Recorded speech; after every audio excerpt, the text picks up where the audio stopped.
जय अवधि विशाल। मैं पूजा रावत फिर से हाजिर हूँ अपने एक छोटे से वीडियो में। आज एक विचार व्यक्त करना चाहती हूँ आप लोगों के सामने।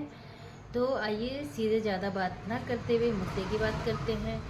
और सबसे पहले बात करेंगे ब्लैक बैलून डे की। जी हाँ, यानी कि काले गुब्बारे की। तो ब्लैक बैलून डे कब लगाया जाता है? यह 6 मार्च को लगाया जाता है।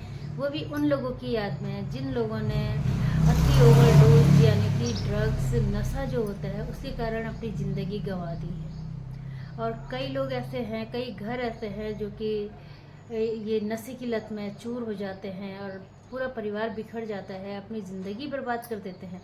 उन लोगों की याद में, उन लोगों की आत्मा को शांति प्रदान करने के लिए हर साल 6 मार्च को यह काले गुब्बारे लगाए जाते हैं, जो कि गूगल में सर्च मार के मुझे पता चला है इसके बारे में। बाकी इसकी बहुत ज़्यादा कहानियाँ हैं, लेकिन मुझे जो मेन कहानी अभी समझ आई और नज़र आई वो मैंने अपने वीडियो के माध्यम से आप लोगों तक पहुंचाई है। तो आप लोगों को लग रहा होगा कि इस बारे में मैं क्यों बात कर रही हूँ। तो आप लोगों को बता दें कि अभी 18 मई को हमारे भोलेनाथ जी के कपाट यानी कि रुद्रनाथ के कपाट खुले हैं, जो कि हमारी धरती पर एक स्वर्ग है। और वहाँ पे चारों तरफ प्रकृति ना अपने फूलों से भोलेनाथ के आने का इंतज़ार करती है, सजाए रखती है। जो कि गोपीनाथ मंदिर से भोलेनाथ जी यानी कि रुद्रनाथ जी की डोली जाती है और वहाँ पे उनका भव्य तरीके से स्वागत होता है। पूजा अर्चना आरती होती है, भक्तों के द्वारा पूजा पाठ होता है, ब्राह्मणों के द्वारा पूजा पाठ होता है, भोग लगाया जाता है। तो भाई वहाँ पे फूलों की कोई कमी नहीं है। वहाँ पे ना हमें सजाने की ज़रूरत है ना कुछ है। वहाँ पे प्रकृति के चारों तरफ अनेक और रंग बिरंगे फूल हमेशा बिछे होते हैं। बरसात के टाइम पे कुछ ज़्यादा ही वहाँ पे बोलते हैं ना बुग्याल, तो वो खिला होता है और हरा भरा होता है। तो भाई वहाँ पे अभी किसी महानुभाव ने काले और सफ़ेद गुब्बारे से मंदिर के प्रांगण को सजाया था। सजाया क्या था कि एक साइड तो मंदिर का भव्य दरबार काफ़ी अच्छा लग रहा था, फूलों से सुशोभित था, फूलों से सजाया गया था। लेकिन एक तरफ मंदिर के साइड को भोलेनाथ जी के दरबार में काले और सफ़ेद गुब्बारों का मिक्सअप करके डेकोरेशन किया गया था, जो कि कहीं ना कहीं एक बहुत बड़ा सवाल है प्रकृति से छेड़छाड़ करने का।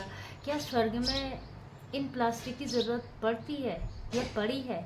सबसे पहला सवाल। पहले तो वहाँ पे ये गुब्बारे की ले जाने की प्रथा नहीं होनी थी, गुब्बारे नहीं ले जाने चाहिए थे मेरे हिसाब से।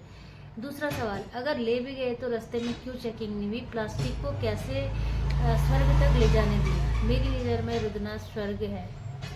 और अगर ले भी गए तो किसने वहाँ पे यह गुब्बारे लगाने की अनुमति दी? सफ़ेद गुब्बारे 1% हम मानते हैं कि शांति का प्रतीक होता है। सफ़ेद कलर, सफ़ेद गुब्बारे नहीं लेकिन सफ़ेद कलर शांति का प्रतीक होता है, तो वो हम मान सकते हैं। जबकि वो भी वहाँ पे नहीं लगने थे, क्योंकि प्लास्टिक एक तरफ से बोलते हैं प्लास्टिक मुक्त करिए, दूसरी तरफ खुद ही इतनी ऊंचाई वाले क्षेत्र में गुब्बारे लेके जाते हैं, वहाँ पे गुब्बारे से सजाते हैं जहाँ पे कि वो हमारे पूरे ही भारतवर्ष को एक अपने ही नाम से और अपने ही रूप से सजाए हुए है। उसको हमें सजाने की ज़रूरत या आवश्यकता क्यों पड़ी? और भाई जिसने भी ये काम किया उस पर क्यों कार्रवाई नहीं हुई? क्या कोई जानता है कि वहाँ पे काले गुब्बारे लगाने का मतलब क्या है? काले गुब्बारे का कारण मैंने आपको पहले बताया।